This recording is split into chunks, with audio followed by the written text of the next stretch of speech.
షుగర్‌లో వ్యాధిలో రకాల గురించి తెలుసుకుందాము. షుగర్ వ్యాధి మేజర్‌గా 2 రకాలు. మొదటి రకం, రెండో రకం టైప్ 1 అండ్ టైప్ 2 డయాబెటిస్ అంటారు.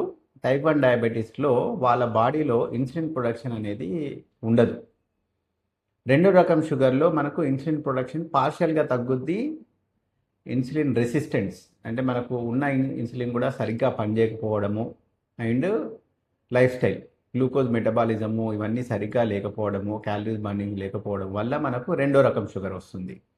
ఇది కాకుండా అదర్ థింగ్ ఈజ్ ప్యాంక్రియాస్. మనకి ఇన్సులిన్ ప్రొడ్యూస్ చేసేదే ప్యాంక్రియాస్ అనమాట. ఆల్కహాల్ ఇదంతా తీసుకొని ప్యాంక్రియాస్ పాడైన వాళ్ళలో కూడా మనకు డయాబెటీస్ వస్తుంది బికాజ్ ఆఫ్ ప్యాంక్రియాస్ డ్యామేజ్ వల్ల. ప్యాంక్రియాస్ అనే ఆర్గాను సరిగ్గా పనిచేయకపోవడం వల్ల. ఇది కాకుండా మోనోజెనిక్ అంటే జెనెటికల్ అబ్నార్మాలిటీస్ ఇన్సులిన్ ప్రొడక్షన్లో బీటా సెల్లో ఏమైనా అబ్నార్మల్స్ ఉన్నాయన్న ఇండివిజువల్స్లలో వాళ్ళకు షుగర్ వచ్చే అవకాశం ఉంటుంది. సో మేజర్గా షుగర్ను క్లాసిఫై చేయడంలో 2 రకాలు. మొదటి రకం, రెండో రకం. మొదటి రకం ఇన్సులిన్ డెఫిషియన్సీ, రెండో రకం పార్షియల్ ఇన్సులిన్ డెఫిషియన్సీ.